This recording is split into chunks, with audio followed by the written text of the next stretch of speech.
In this episode, I'm joined by beauty and lifestyle expert, producer, brand founder, and host Susan Yara. She is the face of the hugely successful YouTube channel Mixed Makeup and the founder of the skincare brand Naturium.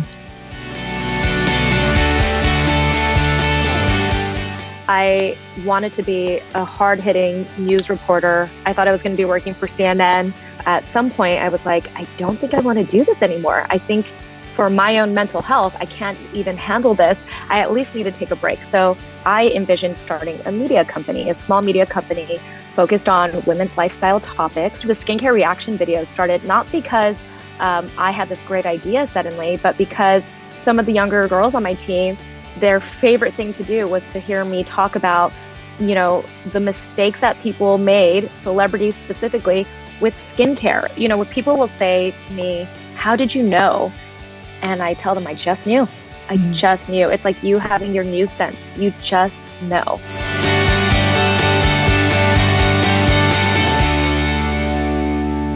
I'm so excited for you to hear this episode of the podcast because Susan's story of a rise to fame within the beauty industry is a fascinating one. She climbed the ranks of broadcast media, was one of the first people to adopt digital online media, which is now obviously huge, and has constantly reimagined, redefined, and reskilled to be one of the most successful women in her industry. As you know, I love seeing the world through the eyes of my guests, and hearing Susan's story is a really inspiring insight into how to achieve incredible success, but also a look at the component parts required to achieve it. And, spoiler alert, it took grunt work, curiosity, graft, failure, mentors, and time. Susan and I spoke during her UK and Ireland tour to launch Naturium into Space NK, and our schedules didn't allow for an in-person conversation. In fact, Susan was in her hotel room, as viewers on Patreon will see, and I was in my office. We relied on hotel Wi-Fi, so you will be able to hear that Susan's audio is a little gritty, but I hope that doesn't affect your appreciation of what she shares with us in this episode. She shares so much during the conversation, in fact, from her early beginning in hard news and covering gang activity in New York boroughs, having her image controlled by the powers that be, making an embarrassing move into this new online journalism space, how she developed her business instinct and how much comes down to gut, how she found her voice, and of course, how she went from reviewing brands to creating her own in Naturium. It is all here. Welcome to the show. Well, a very, very warm welcome to the Emma Gunn Show, Susan Yara. How are you? I am really good. I'm a little bit tired. We've been, eventing all week. We've had lots of fun launch events with Space NK for my brand Naturium. So I'm losing my voice a little bit, but I have been holding on to it just for this recording. And I'm so grateful that you have, because you're over in the UK. We are not actually seeing each other face to face because you are currently in Ireland. You are doing the whirlwind tour. As you said, you've just launched Naturium into Space NK. So you've been pounding the pavement, traveling around, letting people know that you're here. And so this is where we are today. You've just launched. So congratulations. Thank you. Thank you. This felt like my big celebration, my launch celebration. I said this actually at the editor dinner on Tuesday. I said to everybody, we launched the brand in 2020. So I never actually got to celebrate this with anybody because we were all in lockdown. So we sat at home, sent text messages to each other as far as like the team goes. And that was it. I hugged my husband. I, sent a message of love to my business partner, and we were done. Yeah. So this is kind of the delayed whirlwind tour, which is incredible. Mm-hmm.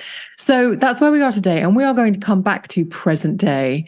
But I would really love to go back, because I was saying to Susan before we started, listeners and viewers, that I really enjoy your genesis story, your origin story, because you started out as a journalist, being the founder of and the creator of a beauty brand. I'm going to guess was not on the plan or the agenda when you started out your career. Absolutely not. Early in my career, when I was in college, I wanted to be a hard-hitting news reporter. I thought I was going to be working for CNN, reporting on, like the war in, Iraq. Like that was like my growing up and everything. This is what I thought I was going to be doing. I thought I was going to be sharing stories, from people who needed more help, or people who saw lots of injustices and everything. This was what I had in the back of my mind. So I never thought I was going to end up in beauty for sure. Why? What do you think it was that drew you to that kind of journalism? Because it's a very specific style and type. Yeah. I think hard news was my interest from the get go just because of my upbringing. I'm half Mexican, half Korean, growing up as a mixed ethnicity child in the United States. I think you get a really good perspective on life and everything. I grew up poor. I grew up in the countryside, so very rural.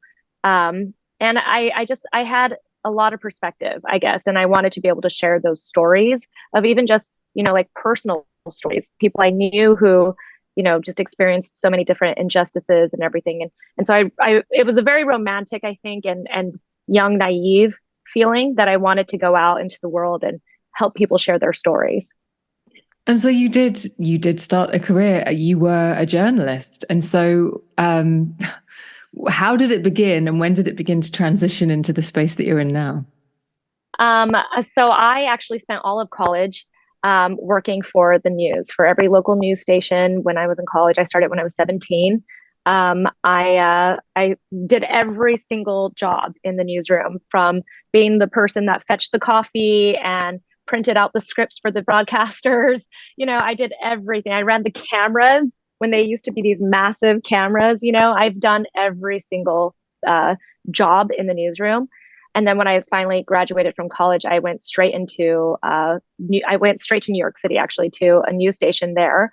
But I got sent to, all the places that nobody else wanted to go. So I was in some of the harder places in the South Bronx, for instance, in New York City, and parts of Brooklyn and everything, but mostly the South Bronx. And I think that, after spending so many years working for the news, it started to dawn on me that, you don't actually, not in the United States, you don't report on, the stories that are the needed stories. You report on the salacious stories, right? And we had a term, it's still a term, what if it bleeds, it leads. And that always was what we focused on. And that was really disheartening to me, especially because I had worked so hard to get to that position so early in my career. I was only like 22 years old when I started on camera. And I was also a one-man band, which was a big trend. It still is, but it was becoming a bigger trend in the United States in the news industry, where you would be all on your own, right? Where you would, instead of, having like a camera guy that would come with you, like you see in the movies or on TV and stuff, you actually go out on your own. You go into these neighborhoods where it's already pretty unsafe.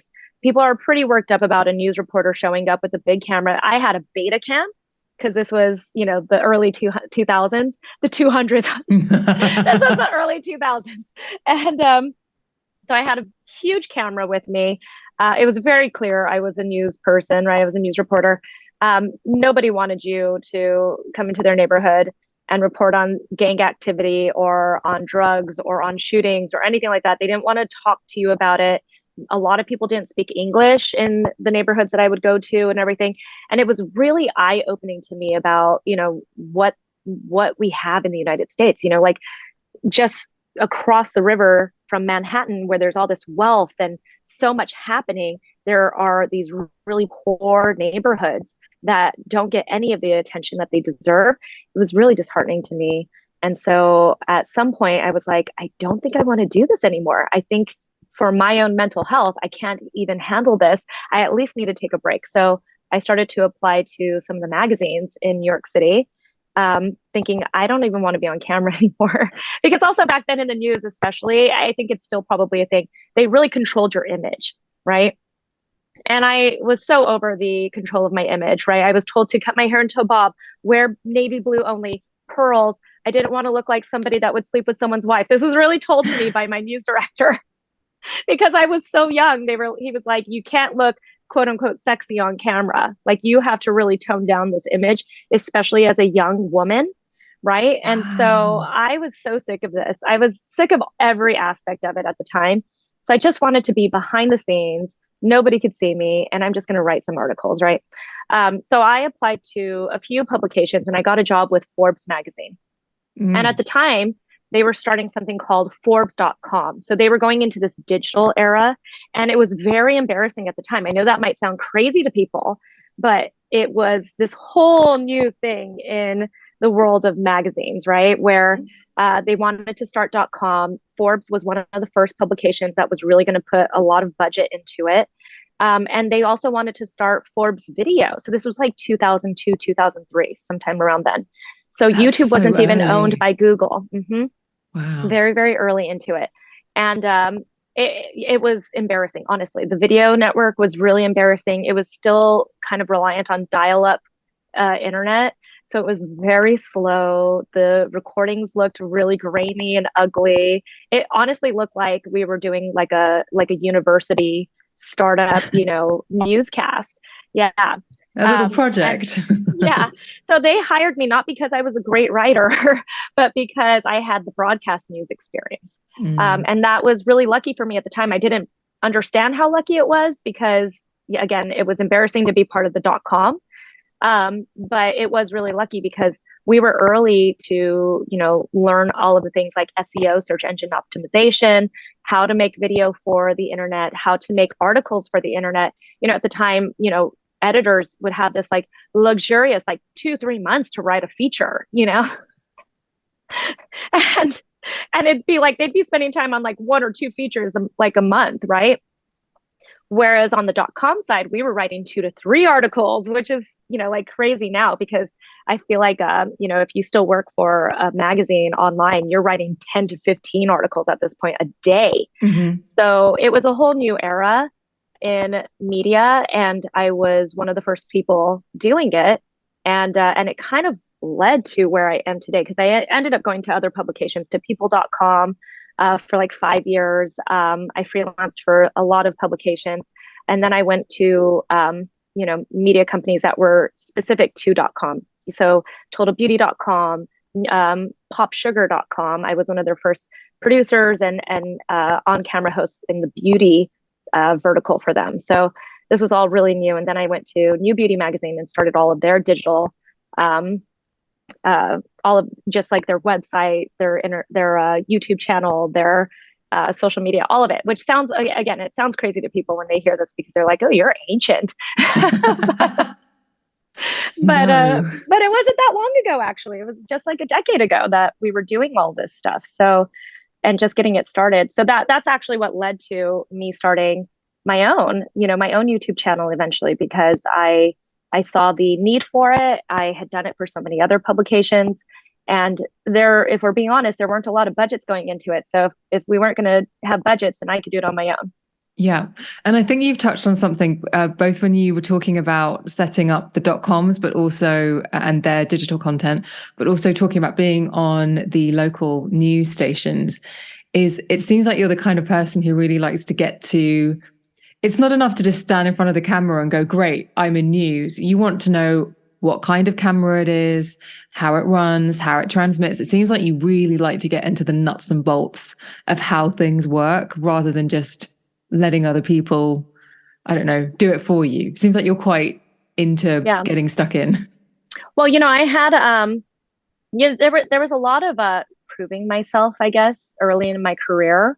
And I think it's something that we deal with as women. I feel like as a woman of color, I constantly had to prove that I wasn't there just because they were trying to fit, some kind of have the token, like Asian or Latino person, in that place, right?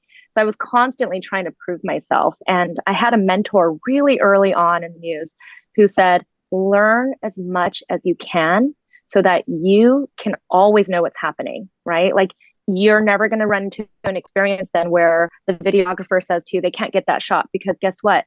Do you want me to show you how to do it? Because I'll do it then.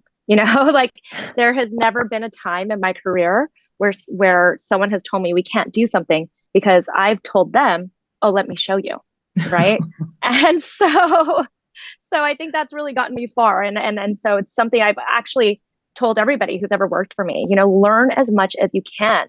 Get into all of it because it's only going to make you bigger. It's only going to make you better. It's only going to make you stronger and wiser in the field that you're in. Well, as soon as you were saying that, I thought, gosh, that means that I'm just trying to put myself in the shoes of someone working with you.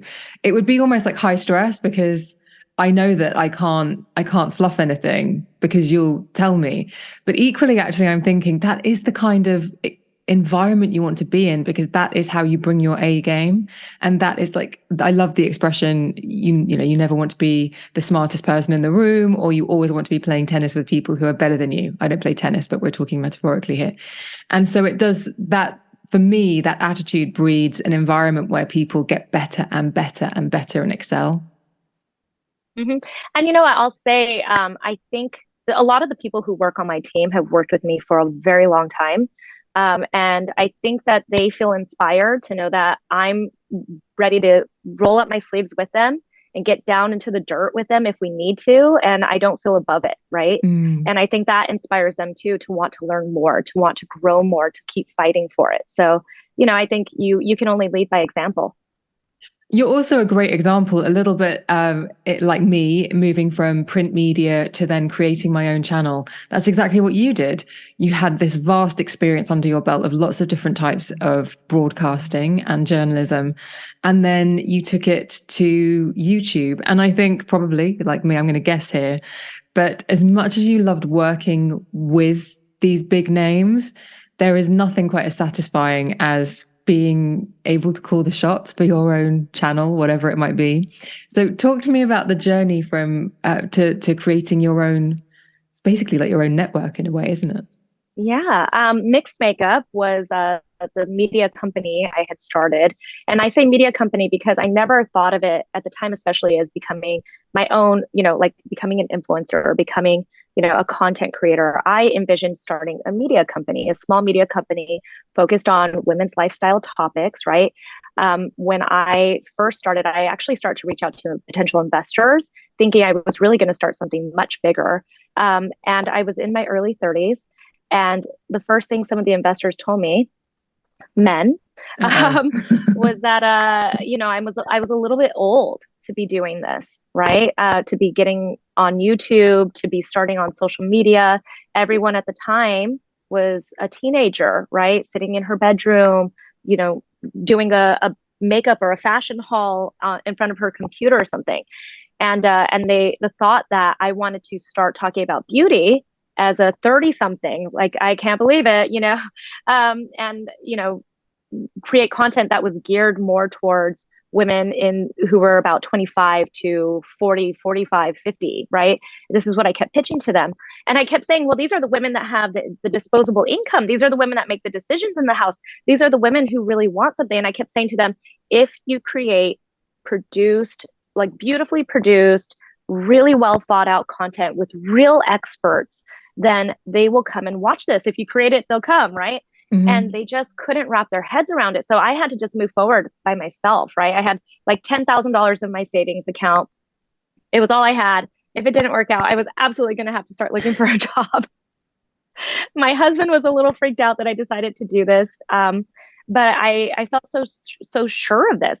I told them I'd seen the analytics, and yes, you see the trends with, you know, all the data backs up that teenagers are absolutely consuming social media, but there are definitely more mature people in their 30s who are so old apparently, who are also watching this content, but their behaviors are different, right? They're not subscribing to the channel. They're not necessarily, you know, like becoming big fans of, you know, just one person. They're looking for real information.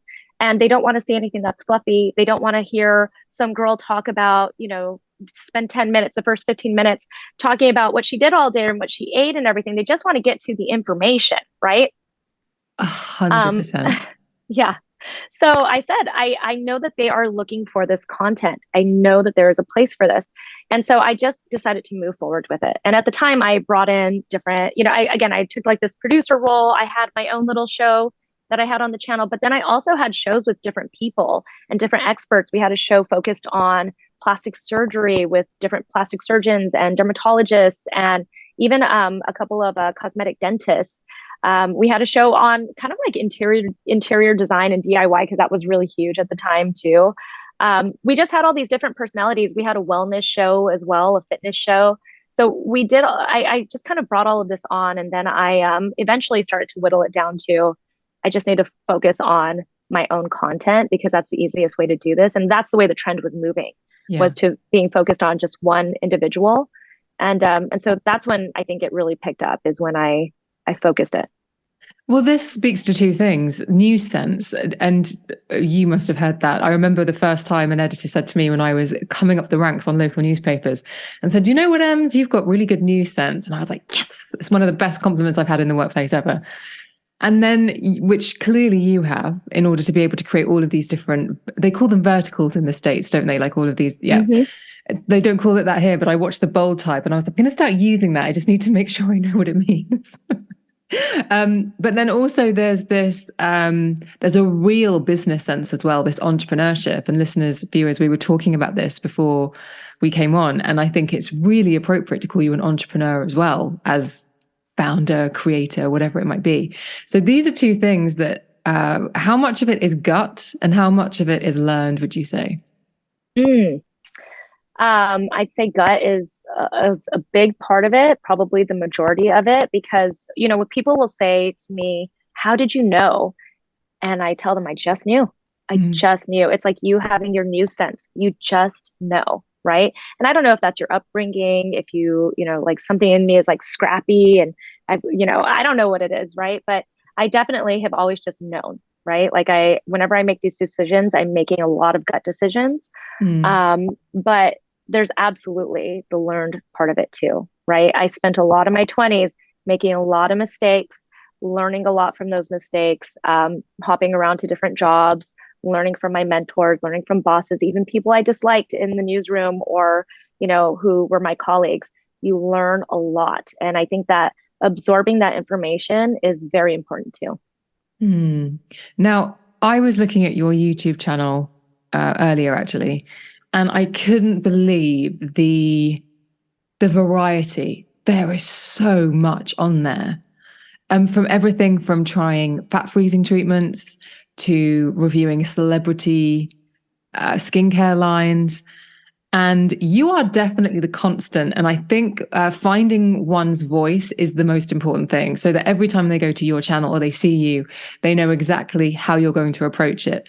And it seems to be, I don't know if you ever wrote down a plan, but it seems to be that it's very much about integrity and about gathering all of the information and presenting it in a way whereby you can give an opinion, but you're very much allowing your viewer, your reader, to come to their own conclusions as well. You're not spoon feeding. Was any Mm-hmm. of this, was all of this something that you had a real plan to have this really strong editorial voice? The editorial voice, I mean, I think that was always the plan, right? Again, I thought I was starting a media company. Mm. And I still would consider this a media company in the way that we run it. But honestly, the content that picked up the most, like the skincare reaction videos, all of that was not planned, right? This was, I really feel like you have to be bendy, you have to learn to evolve, and I think that was a big part of my career. In the beginning, as much as I didn't want to be on the .com side, I was pushed into it. I had to learn to evolve. When everybody in my industry and our industry, when they were fighting the shift to social media and .com, I was already being pushed into it, and I had to learn to accept it and grow with it and learn it. Same with the younger generation, right? And the people that work for me, hearing their perspective. The skincare reaction videos started not because I had this great idea suddenly, but because some of the younger girls on my team, their favorite thing to do was to hear me talk about the mistakes that people made, celebrities specifically, with skincare and the false information that they kept talking about and spreading, with these videos that, magazines would just allow them to keep posting. Right. And so one day, one of the girls on my team was like, we should just record this. Let's just do it. Let's just record it. So the most popular show we've ever had was actually by chance. Had no idea. And we just set a quick format to it because we were already in that. I mean, we just know how to create a format right away now. Mm-hmm. And we started to go, and it picked up so quickly.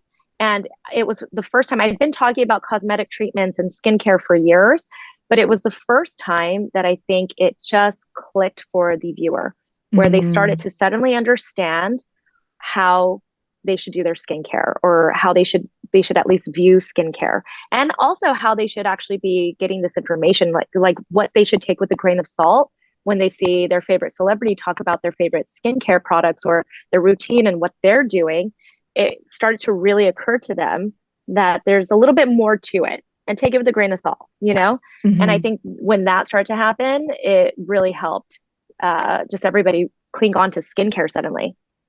Do you know, it's funny. I was on magazines. I was a beauty editor on a magazine for 10 years. And during that time, and you'll know this, I had such a great life because I got sent lots of beauty products, which was my dream. I would go and often meet these beauty products with the founder in a 5-star hotel. And I would travel around the world doing all of that, meeting spokesmodels and spokespeople and brand founders. It was just a lovely, lovely job. And it's why so many protagonists of 90s rom-coms, I think, work on magazines, but that's a whole other conversation. And when I left magazines, I actually did a stint on QVC as a guest presenter. And I did something there that I had never, and I'm ashamed to say this, but hey, we all make mistakes. You have to talk to the consumer when you're doing a broadcast like QVC. When you're writing for a magazine, you are often writing for the advertiser, your editor, and it really kind of down the list of people that editorial is for comes the end user, which I feel quite guilty about now. And so I'm really rigid now about I will only talk about something if I think it's amazing, and I don't slag products off. I don't necessarily find that great. And I'm guessing you must have had a similar experience in that you get wooed by all of the brands, you get told about a wonder ingredient, but then you don't get the scientific information that really allows you to objectively analyze whether what the claim that they're telling you is true. So how did you come to a place where you were able to sift through all the nonsense and feel really confident with what you were saying and presenting to your followers and viewers was accurate? I think leaving the editorial world is very helpful, as you can probably attest to, right? It really does open your eyes to actual consumers and their thoughts on everything, right? And what they're looking for.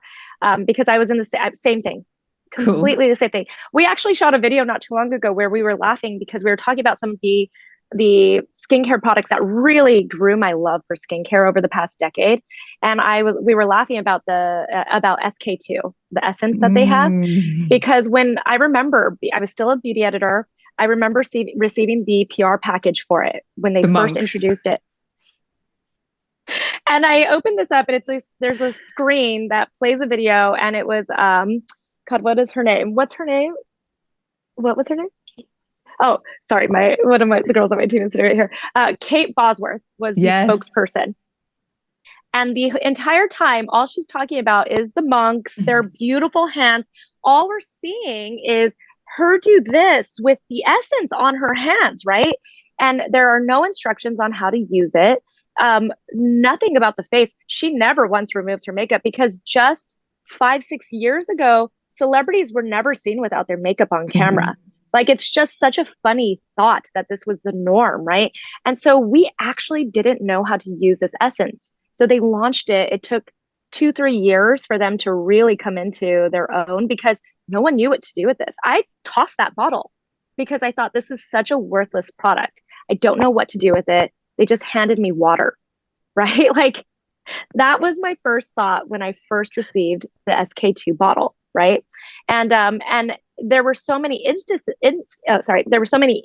of this where, I look back on products that came out or, ingredients and everything, and we really didn't understand what it did. We were just, again, wooed by, a Kate Bosworth being the spokesperson and them talking about this, like, ingredient that they saw keep monks and their hands looking beautiful because of the fermentation or something, right? We didn't really dig deeper. And that's actually something I notice now as a trend on TikTok. We see all these trends, right, in the beauty space, but no one digs deeper. And I always wonder why nobody wants to dig a little bit deeper. I think back on why I didn't want to dig a little bit deeper. It's not until you go into your own platform and then you have consumers, viewers, followers who challenge you, right? Who then ask the questions, right? Because it's their money. They're really spending their money, right? They're the ones that are suddenly, discerning and wanting to know why they should be using this ingredient or this product. And you realize, wow, I've been feeding them a bunch of bullshit, right? And I've been fed this bullshit. And so when I look back on all of that, it just all started to come together for me. I also, in the early stages of starting mixed makeup, sponsorships and all of that, the way it is now, that was not a thing, right? Like Mm-hmm. I was not getting these kinds of sponsorships or anything in the early days of mixed makeup. This is like 8, 9 years ago, right? And so to make any money when you're starting off your YouTube channel at that time anyway, I still had to take on freelance projects. So I was consulting for dermatologists and for plastic surgeons and helping them get their marketing plans in place and starting their social media platforms for them. And I would learn so much because I would have these questions from my viewers, right? And then they wouldn't have the answer to it. And I'd be like, but you're a dermatologist. How do you not know what silicones do for your skin? And it really dawned on me, they are there to diagnose skin disease for the most part. Obviously, this is like a generalization. Skin disease, they're there for, cosmetic treatments. There are all these things that they're great at and that they obviously should be focused on. But nobody's really no one's picking apart or really learning cosmetic products, right? Mm-hmm. If it's not a drug, if it's not a prescription, no one's really talking about it, right? I actually was listening to your interview with Dr. Sam Bunting Mm-hmm. earlier this week, and I wish I actually knew a little bit more about her. I didn't know much about her philosophy on skin and everything, and I found it really compelling. I actually was like, oh, I liked what she did. She kind of took what she was learning as a dermatologist all those years and then flipped it to skin care, she said, like skin health Mm-hmm. and the products and everything, and giving her patients this freedom to control their own skin health and their skin care. And I thought that was really interesting to hear from a dermatologist because there aren't that many dermatologists that have that same kind of I guess perspective on skincare, right? They find it kind of frivolous, actually, right? Mm-hmm. For me, one of the biggest moments in my career as a beauty editor that actually like stuck with me and actually translates now to Naturium, my skincare brand, is when I became a beauty editor. I immediately start to receive PR from some of the most luxurious brands, right? I was getting $500 creams, $800 creams, serums, these beautiful products that I couldn't imagine spending my own money on. But they were so beautiful and so expensive. They were gifts, right?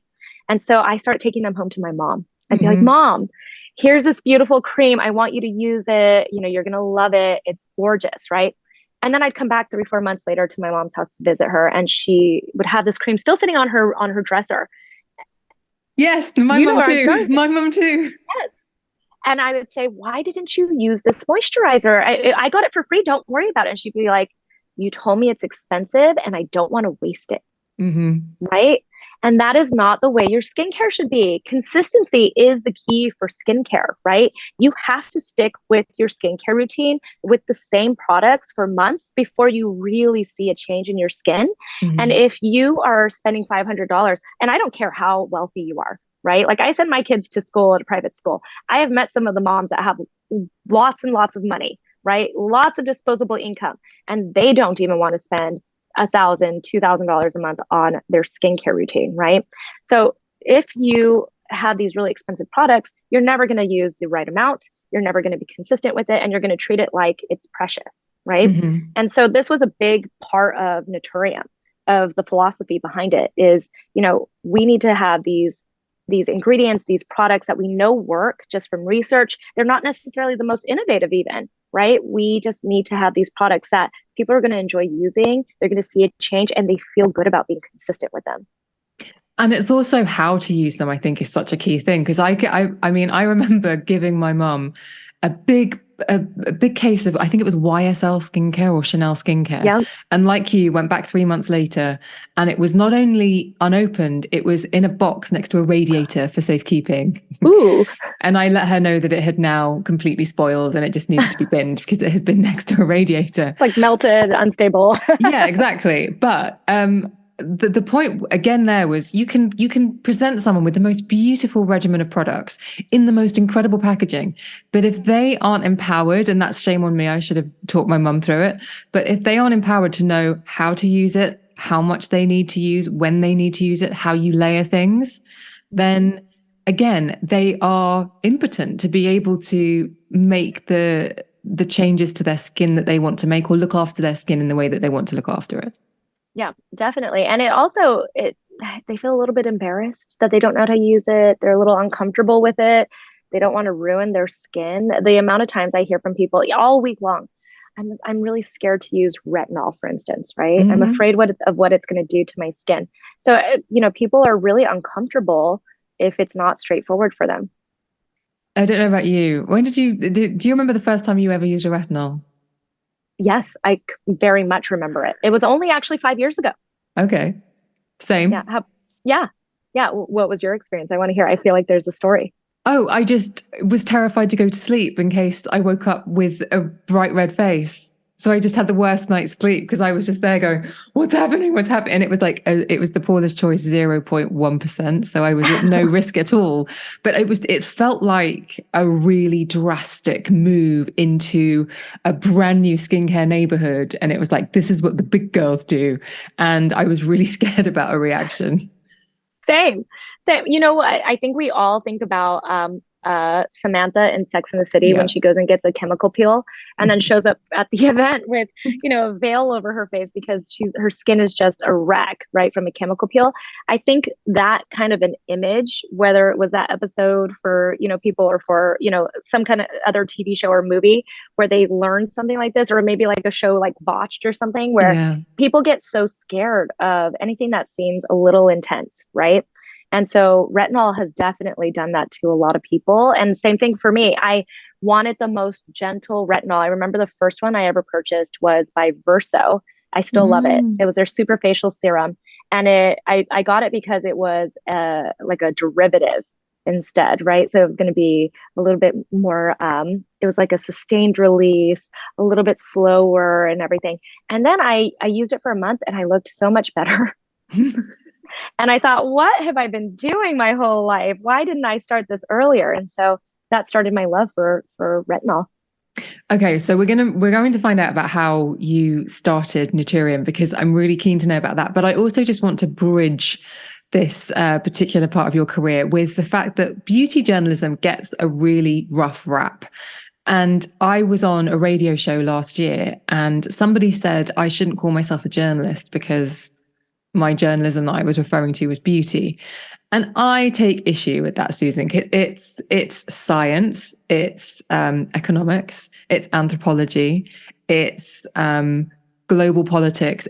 There's so much that goes into it. If you are talking about products and you are in any way investigating a supply chain, there's a hell of a lot that you need to know there. So I really did take issue with this idea that I just sat at my desk and put lipstick on all day because that's certainly not what happens. And I referenced science there. And I wonder if that was the pull to you to create your brand, because that to me is one of the things I never really saw in my early beauty journalism career, but it's something I find really fascinating now, the science and the formulation. And that is a whole other massive area to get your head around. Was that the thing that flipped it for you into, oh, I need to create product now? Well, no. Okay. So I'm one of those people that I always, because I like to dig into every aspect of whatever industry I'm working in, right? I started to realize that there was so much more behind the scenes that people didn't understand, right? I think people think that creating a beauty brand is so easy. I see so many people. I constantly get messages from young influencers who are going to be starting their own beauty brand, and they'd love advice, and they just have no idea what goes on behind the scenes. Everything that you just said, right? There are so many different aspects of creating, not just creating the brand, but a successful brand, right? And skincare specifically has so much more to it because of the science and because of the people behind it. For me, I actually didn't intend on starting a skincare brand. I didn't want to because I knew that there was so much. But I agree with you on the beauty journalism side of things. There's so much more that people don't understand. When I tell people I have the knowledge that people don't get to have in this industry, it is very, very true. You know this. We don't just get to learn about all of these different aspects that you just talked about. We get to talk to the people, the sources, right? We get access to people and the behind the scenes that nobody else gets access to. Even brand owners don't get the access that we have because we get to speak to all the different brand owners. We get to talk about the people that are behind all those brand owners, right? Like they're going to actually share the information that they wouldn't publicly share, right? Mm. We get to go to the raw material suppliers if we want to. We get to go to the chemists if we want to. There are so many people that are involved behind the scenes that the average consumer doesn't think about, right? Having that, even being able to work with dermatologists alongside them and help them create their marketing messages, right? So they're telling me from their scientific point of view, and I'm trying to now change how they say that so it's in more of a layman's term, like in layman's terms, and trying to turn it into marketing for them, right? Marketing points for them, right? So having to be that middle person who takes all that information and breaks it down for a consumer is a real skill, right? And the access that you get and the things that you see and the things that you have to learn, right? When I started at Forbes.com, the first vertical that they put me into was wellness, right? So, and mind you, it was mostly men at the time who would read Forbes magazine, right? So I was, having to learn about prostate cancer and speaking to doctors about all of these actual diseases and issues that men face with their health that I knew nothing about. And I was 24, 25 years old. I was having to read the journals and try to break those down and interpret them. And these are skills that you don't just get, right? You have to really learn this, right? I luckily at the time had my editors that would help me with it and really help to mentor me and teach me and guide me. But this is a skill, right? This is not something that is very easy. If you're a good journalist, you are digging deep, you are learning from the best, and you are going straight to the source, right? And not everybody gets to do that. So that you've got a lot of perspective as a beauty journalist, for sure. Were you going to say something? I know we're on Zoom, so I know we don't want to interrupt each other. No, I'm just thinking about friend of the show, Claire Coleman, who I refer to her as the forensic beauty journalist, because I will say to her, I'll ask her a question about product and there'll be a sort of she'll look to the left and then she'll take a deep breath. And I know that what she's going to say isn't, I really like that product, because she'll talk about a supply chain thing, or she will talk about a change of formulation and a molecular thing. And I really enjoy listening to her. I don't always understand it and have to get her to repeat herself and explain things. But that to me is what I think is really great about beauty journalism, which does get misunderstood. And I think the other thing is that it's just about the end product, and that really isn't the case. It's not, and it's not just about someone's opinion about whether they like something or not. Yeah. So, okay, you decide that the brand is going to happen. Yeah. Wasn't something that you wanted to do necessarily. No, because it's hard, and I can tell you right now, 3 years into it, it's very, very hard to create a successful brand. But the reason I decided to do it was because I had an aha moment. And the aha moment was not, I can create something super innovative. It was, you know what? Everyone creating brands right now, for the most part, a generalization for sure, they're not consumers. They're like you and I when we were beauty journalists, right? Where we're not thinking about the consumer. We're not listening to what they want. We're not listening to the details, right? And I realized we could have a brand where we listen to the details, right? Where we fixed those little details that people complained about, right? And guess what? It's not that hard to do. It's so funny because I always wanted, this is like a dream actually. Like I always wanted to, all those people who came out with like the glue behind Post-its. This is like a Roman and viscosity. Yeah, like all these little things that you're like, gosh, I wish I was the person that thought of that little thing that's gone on to help so much, it was one of those aha moments where it doesn't have to be crazy innovative. It doesn't have to be something that doesn't exist. It just has to be fixed. It has to be something where you go into it with lots of just very thoughtful, right? Where you're really thoughtful about how you're putting these products out. I had started actually a whole different brand in 2019. I was working on it. And I had this, it was very much what Naturium is now, right? And fast forward to February of 2020, and I get an email from my Korean contract manufacturer, and they say to me, we're going to have to pivot with all of our new clients. We're like 6 months into creating the first products, right? And they said, we're going to have to pivot because there's this weird virus happening. I don't know if you've heard about it in the news, but it's starting to turn into a thing. I'm summarizing this email. And the only thing we can do for new clients right now is start hand sanitizer if you'd like to start your brand with that.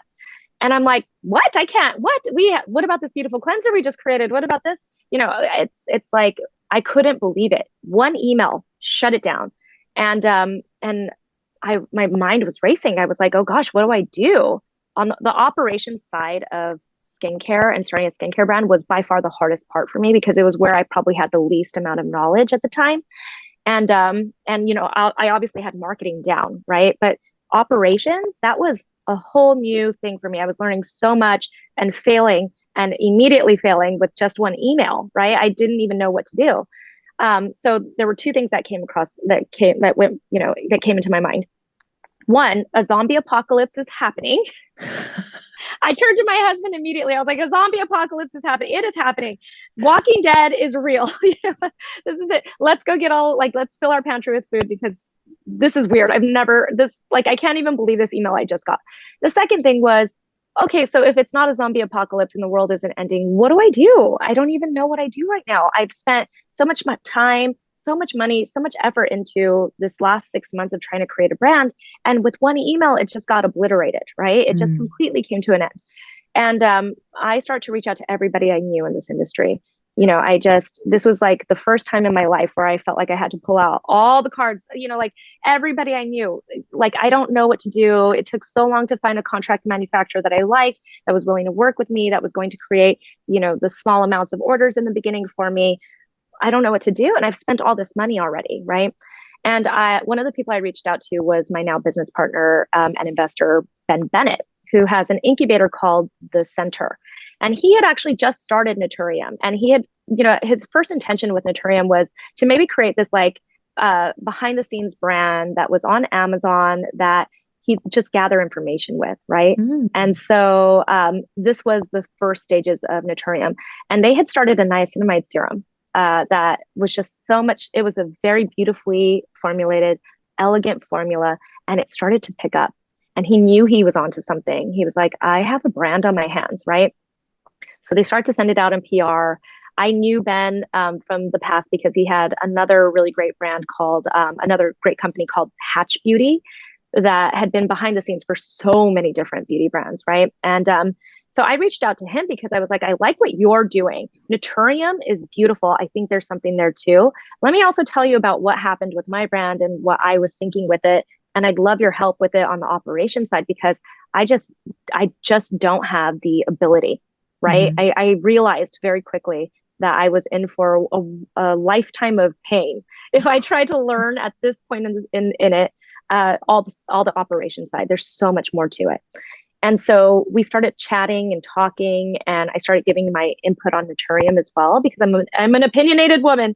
And so so I started to share with him. I was like, I really think that you don't need to go down, this they were making this a clean brand, for instance, right? Because that's a huge industry right now.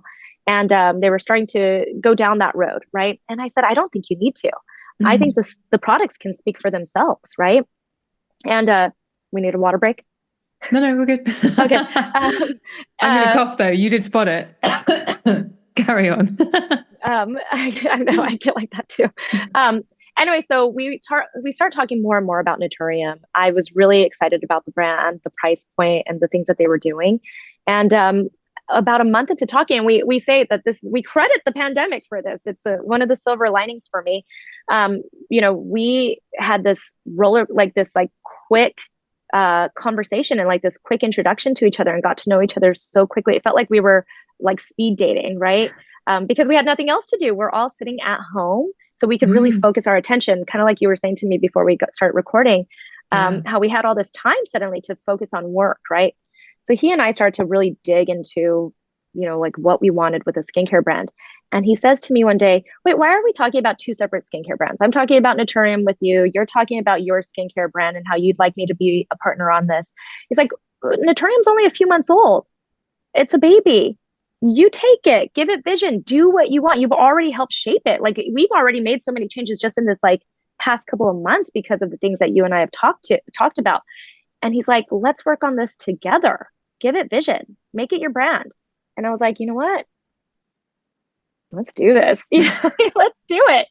And it just all kind of went from there. We spent a couple of months, obviously, getting all the like legal aspects of it together, and then probably around, I think it was June of 2020, I went ahead and made my announcement and said that I was one of the founders and owners of Naturium, and it went from there. And it has been an explosion.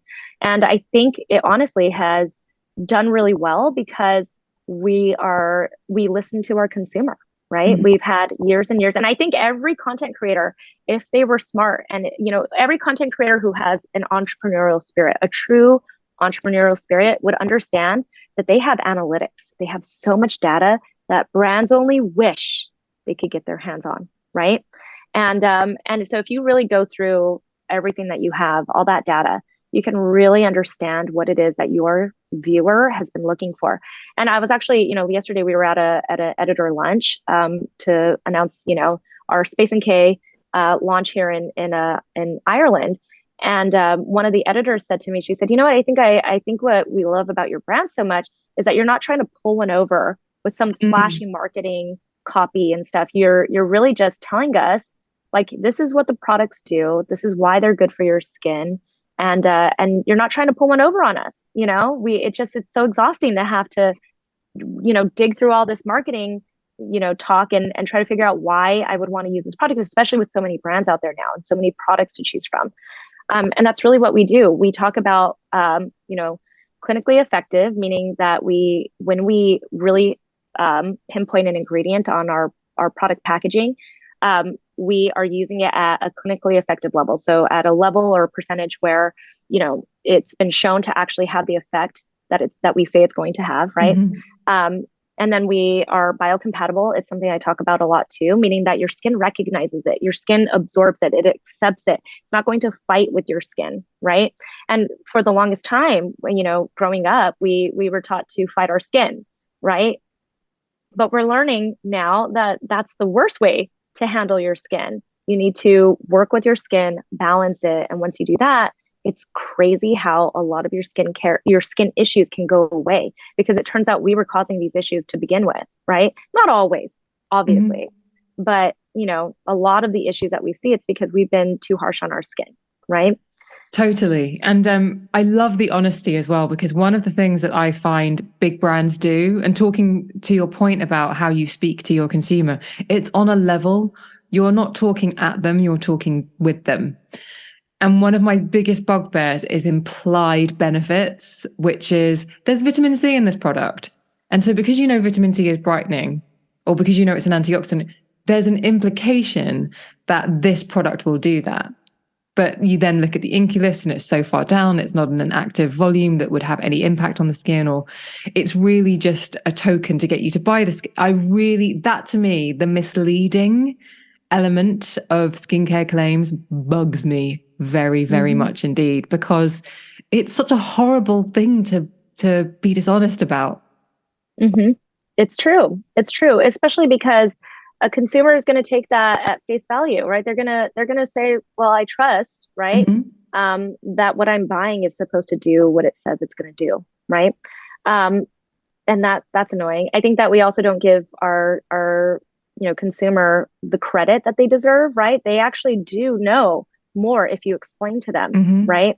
And so we try to educate as much as we can. And I think that's been one of the biggest benefits of having an online platform, is that every time we launch a product, I break it down. Like, this is what we did with this formula to make it as good as possible, right? And to give you all the benefits and try to, try to give it a standard that we think should be the standard of the industry, right? So that's really what we focus on. We have 2 vitamin C serums, right? But our main vitamin C serum, we decided to make it a little bit different. A lot of people complain to me that they can't use vitamin C because it irritates their skin. I had somebody tell me yesterday, "I'm allergic to vitamin C." And I'm like, let's find out if you're really allergic to vitamin C, because I'm going to have you try our vitamin C, because we've made it completely different. We made it in a formula that's a pH that's healthy for your skin. It's not going to irritate your skin. And, the typical ascorbic acid serum, right, has to be at a lower pH. That does irritate your skin. It can be almost exfoliating, right? So for people to see that benefit, it has to be at that pH usually, right? But it turns out formulation is key here, right? We have a conjugated ascorbic acid. It sounded like a lot of gimmicks. It was very gimmicky sounding to a lot of people in the beginning, but now so many brands are using the same ingredient. But we use this conjugated vitamin C that has glutathione, it has gold in it that helps you penetrate your skin more, and it lives separately. It's independent of the formula. So now we can have a formula that hydrates your skin, that feels nice, that doesn't smell bad, that actually feels good on your skin and it's not going to irritate it, while also actually getting the benefit of ascorbic acid because it's going to live independently. I kind of say it's like icebreakers gum, those little balls of flavor, right? You can't see the little balls of ascorbic acid, but it's in there. And as you apply it to your skin, it's going to help penetrate. It's going to just penetrate your skin independent of the formula, right? So it's going to work better. And if you're truly allergic to ascorbic acid, then this is going to be the formula that you find that out, right? Okay. Because it doesn't have all that other stuff. So you talked about it's about the details. It's about other brands perhaps don't use that data. They're not really listening to their consumer. So what fundamentally, if someone is listening to this podcast, watching this podcast, and then they're like, right, I'm going to go into Space NK. I'm going to go and look at the products. How does that particular approach show up as soon as I look at the brand, that you've really paid attention to the detail and what the consumer wants? I don't know if that shows up, to be honest, right? Like, I think that they see. We've tried to be really straightforward. A lot of people say like we're copying other brands and stuff, but we're just trying to be really straightforward with our names and what the products do, right? Mm-hmm. And so that's probably the best way to get someone who doesn't know me, who doesn't know the brand and they're new to it. They just inherently know this is kind of what I'm getting with this just by the name of the product and what it says. But then we also include a lot of education. When you open up the package of each of our products, we have lots of fun facts for you. We have usage information, so much information about it, right? And then you can also obviously then go to my YouTube channel, you can go to our social media, and we have lots of education that we have there too. Okay, so I'm in Say Senke and I'm like, right, what's a good starter? If I'm like, I'm going to try something, I'm going to dip my toe into the Naturium waters. Is there a product that you're like, that is not necessarily universal, but a lot of people love this and you should definitely try it? Let me see. I gotta break it down. I'm always like, okay, what product do I really want to recommend? I think everything is so personal when it comes to skincare. It's actually the reason why we have so many products within the line, and we're going to keep going. Is because how I many want do you have there. at the moment? We have like 40 products, something like that now. Yeah. Some of them are just like variations of different products too. But I really feel like if you're interested in a vitamin C and you feel like one hasn't worked for you, but our vitamin C complex serum is really beautiful and it's easy to incorporate into your skincare routine. If you have heard niacinamide, which people in our industry have absolutely heard this at this point, right? It's all over the place. I constantly have people come in and tell me, even just this past week, talking face to face to people, they'll say, oh, I've tried niacinamide. It makes my skin flush. It irritates my skin. I don't like it. I hear a lot of this from people. I always say, well, try our niacinamide serum. We actually even created a mini because I'm so committed to people trying this out first. Because we use a high purity niacinamide, meaning that it's not going to, the tendency to make your skin flush is not there, right? Mm-hmm. And we've formulated this to soothe and nourish your skin and be just a beautiful formula. When you feel the products, I'm so happy that there are testers to try. When you feel the products on just your hands, you can tell there's a difference. They're not sticky. They're not grainy. They don't feel strange. It's an elegant product, right? Even at the price point, I think a lot of people are expecting something that's going to feel a little like, this is utilitarian. I'm just going to throw it into my skincare routine. It's an experience. We make everything a nice, beautiful experience as well. And so I tell people, try our niacinamide serum if you haven't tried it. It's a jack of all trades, niacinamide specifically. Yes, it's a high percentage of it, but again, we've taken formulation into account. We looked at all the little details, and this is going to really change your skin. And the funny thing is I'll hear people say they use their entire bottle of our niacinamide serum, and they didn't see a difference. But when they were done using it and they stopped using it for like a week or two, they started to realize that their skin didn't look as good, right? They didn't feel like it was as glowy. Their pores seemed to stand out more. They seemed to have more visible redness, that kind of stuff. And they realized it was the serum that they had in their skincare routine that seemed like it wasn't doing much. And it's because you're not supposed to see these dramatic changes with your skin, right? You're supposed to see the change over time and just be happy with your skin. It's not about, perfect skin. It's about having skin that you're really happy with, right? And that you feel like is healthy, right? So those are probably, there are best-selling serums by far. Those are the two products that I tell people if they're very new to this brand, give those a shot. One or the other. It's a really good point, actually. Great skincare it's not just about it's not about that wow moment of like looking in the mirror and going, oh my goodness. It's about the fact that it makes life easier. And you almost don't realize that process happening where you just have to do less to look after it because the products you've chosen are doing their job really, really well. And it's only, as you say, when you stop using it, you realize that you then have to spend a bit more time or think about it a bit more, in which case you're like, okay, I know which product is right. You mentioned their price point. Yep. So can we talk a little bit about the accessibility? Because that's obviously something that's been a key consideration too. Mm-hmm. Yeah. So again, that story with my mom, right? I always think about it, that she didn't want to use these products, right? And I really do believe that consistency is key. I don't care what you're spending on your products. You can go and get the cheapest products if that's all that you can afford. It's fine, but you have to be consistent with your skincare routine, right? So if people don't like the way it feels, if people don't like for instance, this is a great example. Azelaic acid is one of my all-time favorite skincare ingredients, but a lot of the time, people will tell me, I got a prescription, I hated it. It felt like paste on my skin, right? So if they can't find a product that they like, even though that ingredient is amazing and will do wonders for your skin, they're not going to continue using it, right? So all of that was taken into account. When I talk about details, that's a lot of what we think about. But the price point also is key as well, right? If you want to be consistent and you want to stick with your skincare routine every single month, you have to feel okay with what you're spending on your skincare routine, right? So our prices aren't necessarily the cheapest prices, so we call them accessibly priced, right? But they are at a price that I think is fair, right? If you want to get all of these details down, it's going to cost a little bit more, right?